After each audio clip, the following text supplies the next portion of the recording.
ସମସ୍ତଙ୍କୁ ADS knowledge ପଏଣ୍ଟରେ ସ୍ୱାଗତ ସହ ମୁଁ ଆପଣଙ୍କର ପ୍ରିୟ ଡିକେ ସାର୍। ଦେଖନ୍ତୁ ପିଲାମାନେ, ଆଜି ହେଉଛି 30/5/2026 ସିବିଟି ମୋଡ଼ରେ ହୋଇଥିବା OSSCର ଆର୍ଆଇ, ଏଆର୍ଆଇ, ଅମିନ୍, ICDS, SFSର ଫାଷ୍ଟ ସିଫ୍ଟର କ୍ୱେଶ୍ଚନ୍ ଆନ୍ସରକୁ ଆମେ ଆନାଲିସିସ୍ କରିବା। ଆନାଲିସିସ୍ କରିବା ପୂର୍ବରୁ ଯେଉଁମାନେ ନୂଆ କରିକି ଆସିଛନ୍ତି ସେମାନେ ଚ୍ୟାନେଲଟିକୁ ସବସ୍କ୍ରାଇବ୍ କରିବା ସହିତ ବେଲ୍ ଆଇକନ୍ର ଅଲ୍ ନୋଟିଫିକେସନ୍ ଅନ୍ କରିଦେବେ, କାହିଁକିନା ମୁଁ ପ୍ରତ୍ୟେକ ଦିନ ଏଇ ଟାଇପ୍ର ସିଫ୍ଟ ୱାଇଜ୍ କ୍ୱେଶ୍ଚନ୍କୁ ଆନାଲିସିସ୍ କରିଥାଏ। ବୁଝିଗଲା? ତେଣୁକରି କିଛି ଅସୁବିଧା ହେବ ନାହିଁ, ଡରିବାର କିଛି ନାହିଁ ପିଲାମାନେ। ଚାଲନ୍ତୁ ବିଳମ୍ବ ନ କରି ଆରମ୍ଭ କରିବା। ଓକେ, ଆସନ୍ତୁ ଆପଣମାନଙ୍କ ପାଇଁ ନମ୍ବର 1 ପ୍ରଶ୍ନ କ'ଣ କହୁଛି ନା, which of the following is the olfactory indicator. ବହୁତ ଇମ୍ପୋର୍ଟାଣ୍ଟ ପିଲାମାନେ, olfactory indicator to check the acidic or basic nature of the substances. ତାମାନେ ଗୋଟେ ସବଷ୍ଟାନ୍ସର ଏସିଡ୍ ନେଚର ଏବଂ ତା'ର ବେସିକ୍ ନେଚର ମାନେ ଅମ୍ଳ ଆଉ କ୍ଷାର ଗୁଣ ଜାଣିବା ପାଇଁ ହେଲେ ତା'ର ଅଲଫ୍ୟାକ୍ଟୋରୀ ଇଣ୍ଡିକେଟରକୁ ୟୁଜ୍ କରିଥାଏ। ତା'ର ସେଇ ଅଲଫ୍ୟାକ୍ଟୋରୀ ଇଣ୍ଡିକେଟରଟିଏ କିଏ ବୋଲି ପଚାରିଛି। ତେଣୁକରି ଏହାର ସଠିକ୍ ଉତ୍ତର ହୋଇଯିବ ଭାନିଲା ଏସେନ୍ସ। ମନେ ରଖିବେ ପିଲାମାନେ, ଭାନିଲା ଏସେନ୍ସ ହେଉଛି ଆମର ଅଲଫ୍ୟାକ୍ଟୋରୀ ଇଣ୍ଡିକେଟର୍ସ। ଯେଉଁ ଇଣ୍ଡିକେଟର୍ସକୁ ଆମର ଏସିଡ଼ିକ୍ ସଲ୍ୟୁସନ୍ରେ ଯଦି ଆମେ ପକାଇବା ତାହେଲେ ତା'ର ସୁଇଟ୍ ସ୍ମେଲ୍ ହୋଇଥାଏ, ଆଉ ଯଦି ତାକୁ ବେସିକ୍ ସଲ୍ୟୁସନ୍ରେ ଆମେ ପକାଇବା ବା ମିଶାଇବା ତାହେଲେ କ'ଣ ହୋଇଯିବ, ତା'ର ସ୍ମେଲ୍ଟା ଡିସେପିୟର୍ ହୋଇଯିବ, ନହେଲେ ଡିମିନିସେସ୍ ହୋଇଯିବ। ତା'ମାନେ ଧୀରେ ଧୀରେ କମି କମି ଯିବ ତା'ର ସ୍ମେଲ୍ଟା। ବୁଝିଗଲା? ତେଣୁକରି ଏସିଡ୍ ବେସ୍ ବିଷୟରେ ମୁଁ ପୂର୍ବରୁ ଆଲୋଚନା କରିଦେଇଥିଲି। ଯେଉଁମାନେ ପ୍ଲେଲିଷ୍ଟକୁ ଯାଇକରି ସାଇନ୍ସର ଏସିଡ୍ ବେସ୍ ଭିଡ଼ିଓକୁ ଦେଖିଥିବେ ସେମାନେ ନିଶ୍ଚୟ ଭାବରେ ପିଲାମାନେ ଏହି ପ୍ରଶ୍ନଟିକୁ ଠିକ୍ କରିବେ। ମୁଁ ପୂର୍ବରୁ କହିଥିଲି, ତଥାପି ସଂକ୍ଷେପରେ କହିଦେଉଛି ଆପଣମାନଙ୍କ ପାଇଁ, ମନ ଦେଇକି ଟିକେ ଶୁଣନ୍ତୁ ପିଲାମାନେ। ଗୋଟାଏ ପିଏଚ୍ ସ୍କେଲ୍ ରହିଛି, ସରେନସେନ୍ ଦ୍ୱାରା ଉଦ୍ଭାବନ କରାଯାଇଥିଲା, ଯେଉଁଥିରେ ତା'ର ରିଡ଼ିଂ ରହିଥିଲା 0 ରୁ 14 ଯାଏଁ। ତା ମଝିରେ ରହିଲା 7 ହେଉଛି ତା'ର ନ୍ୟୁଟ୍ରାଲ୍, ଯେଉଁଟାକି ଆମର H2O ମାନେ ୱାଟର ରହିବ। 7 ରୁ ଯେତେ ଯେତେ କମି କମି ଯିବ ସେତେ ସେତେ ଏସିଡ଼ିକ୍ ନେଚର ବଢ଼ି ବଢ଼ିକିରି ଯିବ, ଆଉ 7 ରୁ ଯେତେ ଯେତେ ବଢ଼ିଯିବ ମାନେ 14 ପର୍ଯ୍ୟନ୍ତ, ସେତିକି ପର୍ଯ୍ୟନ୍ତ ତା'ର ବେସିକ୍ ନେଚରଟା ବଢ଼ି ବଢ଼ିକିରି ଯିବ। ହଉ, ଚାଲନ୍ତୁ ଆମେ ଡିଟେଲ୍ ଆଲୋଚନା କରିବା, ପରବର୍ତ୍ତୀ ପ୍ରଶ୍ନକୁ ମଧ୍ୟ ଯିବା।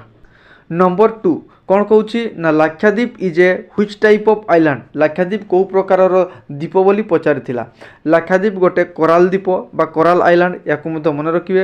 ଏକ୍ସଟ୍ରା ଫ୍ୟାକ୍ଟରେ ଜାଣି ରଖିବା, ଆଣ୍ଡାମାନ ଆଉ ନିକୋବର ଏମାନେ ମଧ୍ୟ କେଉଁ ପ୍ରକାର ଦ୍ୱୀପ ପଚାରିପାରେ। ତେଣୁକରି ଏହାର ସଠିକ୍ ଉତ୍ତର ହୋଇଯିବ ଭଲ୍କାନିକ୍। ତେଣୁକରି ଆମ ଇଣ୍ଡିଆରେ ଗୋଟେ ହିଁ ଭଲ୍କାନିକ୍ ଇରପ୍ସନ୍ ଦେଖା ଦେଇଥାଏ, ସେଇଟା ମଧ୍ୟ ଆଣ୍ଡାମାନ ଆଉ ନିକୋବର ଦ୍ୱୀପରେ ରହିଛି। ହେଲା, ଆଉ ଦେଖିବେ ଆଗାମୀ ସିପ୍ଟମାନଙ୍କରେ ପଚାରିବ ଏ ଯେଉଁ ଲାକ୍ଷାଦ୍ୱୀପରେ କେଉଁ ପ୍ରକାର କୋରାଲ ଦେଖାଯାଏ, ଏଇଟା ମଧ୍ୟ ଆପଣମାନଙ୍କ ପାଇଁ ଇମ୍ପୋର୍ଟାଣ୍ଟ। ବୁଝିହେଲା ପିଲାମାନେ? ନେକ୍ସଟ ଦେଖିବା number 3, central government announced the establishment of turtle trail along key nesting sites which of the following is not. ମାନେ ନିମ୍ନଲିଖିତ ମଧ୍ୟରୁ କେଉଁଟି ନୁହଁ ବୋଲି ପଚାରିଛି। କ'ଣଟା ନୁହଁ ନା, ସେଣ୍ଟ୍ରାଲ ଗଭର୍ଣ୍ଣମେଣ୍ଟ ଆନାଉନ୍ସ କରିଛି। କ'ଣ ଆନାଉନ୍ସ କରିଛି ନା, ଟର୍ଟଏଲ୍ ଟ୍ରେଲ୍ସ, ତାମାନେ ତାଙ୍କର ନେଷ୍ଟିଂ ସାଇଟ୍, ମାନେ କଇଁଚ ମାନେ ଯେଉଁ ଅଣ୍ଡା ଦେଇକରି ଯାଆନ୍ତି, ଯେମିତିକା ଆମର ଋଷିକୁଲ୍ୟା ନଦୀ ମୁହାଣରେ ଅଲିଭ୍ ରିଡ୍ଲେ କଇଁଚ ମାନେ ଯେମିତିକା ଅଣ୍ଡା ଦିଅନ୍ତି, ସେମିତିକା ନେଷ୍ଟିଂ ସାଇଟ୍ସ ଆମର ରହିଛି ଇଣ୍ଡିଆରେ। ସେଗୁଡ଼ାକୁ ଚିହ୍ନଟ କରାଯିବ ବୋଲିକରି ଗଭର୍ଣ୍ଣମେଣ୍ଟ କହିଥିଲେ। ସେ ଭିତରୁ ଓଡ଼ିଶା, କର୍ଣ୍ଣାଟକ ଏବଂ କେରଳମ୍, ଏହି 3ଟି ରାଜ୍ୟର ଯେଉଁ କୋଷ୍ଟାଲ ଏରିଆକୁ ଚିହ୍ନଟ କରାଯାଇଛି। କେଉଁଟି ନୁହଁ ପଚାରିଥିଲା, ତେଣୁକରି ୟା ଭିତରୁ ବାକି ଯେଉଁ ରାଜ୍ୟଟିଏ ଥିବ ସେଇଟା ଆନ୍ସର୍ ହୋଇଯିବ, କାହିଁକିନା ନଟ୍ କହିଛି ପିଲାମାନେ। ବୁଝିଗଲା? ତେଣୁ କାହିଁକି ଏସବୁ କରାଯାଇଛି, କାହିଁକିନା ଲୋକମାନେ ସେଇ କଇଁଚ କେମିତିକା ଅଣ୍ଡା ଦିଅନ୍ତି, ଅଣ୍ଡାରୁ କେମିତିକା ଛୋଟ ଛୋଟ ସବୁ କଇଁଚ ମାନେ ସବୁ ବାହାରିକି ସମୁଦ୍ରକୁ ଯାଆନ୍ତି, ସେଇ ସବୁ ଦୃଶ୍ୟ ଦେଖିବା ପାଇଁ ଟୁରିଜିମ୍ ମାନଙ୍କର ଆଟ୍ରାକ୍ସନ୍ ବହୁତ ରହିଥାଏ। ତେଣୁକରି ବୁଷ୍ଟ ଇକୋ ଟୁରିଜିମ୍ ପାଇଁ ଆମର ଫାଇନାନ୍ସ ମିନିଷ୍ଟର ନିର୍ମଲା ସୀତାରମଣ ଏ ବଜେଟ୍ ସେସନ୍ରେ ଆମର ଆନାଉନ୍ସ କରିଥିଲେ ପିଲାମାନେ। ତେଣୁକରି ଏଇଟା ବଜେଟ୍ ଟାଇପ୍ର ଗୋଟେ ପ୍ରଶ୍ନ କହିଲେ ଆମର ଭୁଲ ହେବ ନାହିଁ। କିଏ ଆନାଉନ୍ସ କରିଥିଲେ ମଧ୍ୟ ଆଗାମୀ ସିଫ୍ଟରେ ଯଦି ପଚାରେ ତାହେଲେ ଆନ୍ସର୍ ହୋଇଯିବ ଫାଇନାନ୍ସ ମିନିଷ୍ଟର ନିର୍ମଲା ସୀତାରମଣ। ହେଲା, ବୁଝିଗଲେ? ଆଉ ଦେଖନ୍ତୁ ଆମ ଓଡ଼ିଶାର ଯେଉଁ ନେଷ୍ଟିଂ ସାଇଟ୍ ତାକୁ ମଧ୍ୟ ମନେ ରଖିବେ। ନେକ୍ସଟ ଦେଖିବା number 4, which is the highest peak in Andaman and Nicobar island. Andaman ଆଉ ନିକୋବର ଦ୍ୱୀପର ସବୁଠାରୁ ଉଚ୍ଚତମ ଶୃଙ୍ଗ କିଏ? ସେ ହେଉଛି ଆମର ସେଡେଲ୍ ପିକ୍। ମନେ ରଖିବେ, ତା'ର ହାଇଟ୍ ହେଉଛି 732 ମିଟର। ଆଉ ସେଡେଲ୍ ପିକ୍ର ଚାରିପାଖରେ ଯେଉଁ ଜଙ୍ଗଲ ରହିଛି ସେଇ ଜଙ୍ଗଲଟା ହେଉଛି ସେଡେଲ୍ ପିକ୍ ନ୍ୟାସନାଲ୍ ପାର୍କ, ଯେଉଁଟାକି ମୁଁ ପୂର୍ବ ସିଫ୍ଟରେ ମଧ୍ୟ ଆଲୋଚନା କରିଥିଲି। ନିଶ୍ଚୟ ଆପଣମାନେ ସେ ଭିଡ଼ିଓକୁ ଦେଖିନେବେ।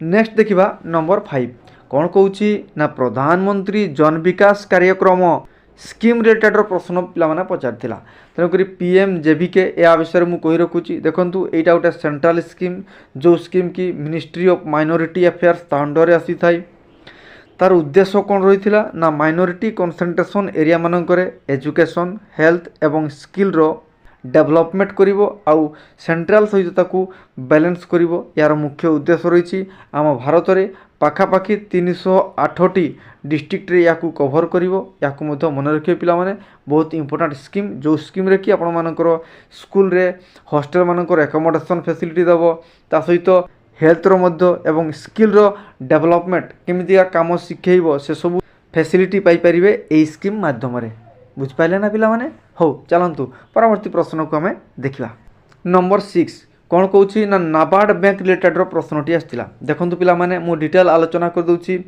नाबार्ड होची national bank for agriculture and rural development यही बैंक टी रे मुख्य उद्देश्य रोची आमर रूरल क्षेत्र में माने ग्रामांचल क्षेत्र में एग्रीकल्चर आउ रूरल रो डेवलपमेंट केमती क्या हम यार मुख्य एम बा मुख्य मोटो रही यहाँ आमर पूरा fully government of India under आसी थाई जोटा नाबार्ड एक्ट 1981 अंडर आसी एस्टाब्लिश्ड होता मन रहा पिला माने आउ थे कही रखुची नाबार्ड एक्ट 1981 मसीहा अनुसार 12 जुलाई 1982 मसीह स्थापना करा आउ यार हेडक्वार्टर होची मुंबई या मन रखिए यार चेयरमैन होती साजी केवी है सेमितिका आम देखा बर्तमान computer MS Word PowerPoint Excel email internet shortcut की एगुड़ा को आसूची आउ ये जो वर्ड एक्सेल पावर पॉइंट एगुड़ा प्रैक्टिकल बेस आसूची तेणुक कंप्यूटर गोटे खोलिकी देखिक निश्चय एग्जाम हॉल को जीवे ता सहित देखा आम ओडिया सेक्शन को ओडिया रे रूढ़ी आसाला पे रक्त चाउल चबेवा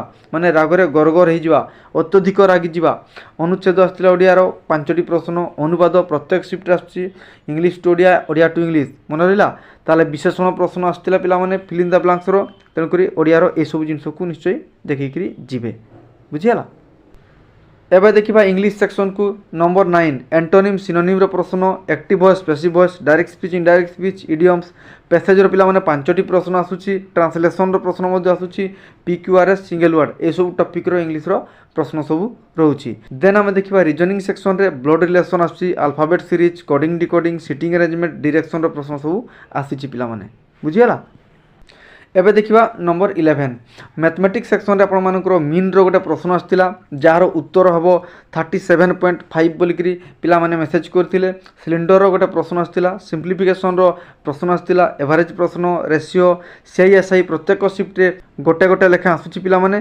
लॉस प्रॉफिट रो मध्ये प्रश्न आसीतिला तेणुक मैथमेटिक्स रो यही सब टॉपिक को निश्चय कवर करूँ फॉर्मूला प्रैक्टिस करूँ आ प्रत्येक दिन एनालिसिस वीडियो देखूँ आउ एनालिसिस वीडियो देखापी हेले चैनल टी सब्सक्राइब करेंगे ता सहित वीडियो को लाइक करेंगे सांग निकट को शेयर करेंगे टेलीग्राम चैनल रे जॉइन करेंगे आ मतामत देवाक जमा भूलिबेनी धन्यवाद।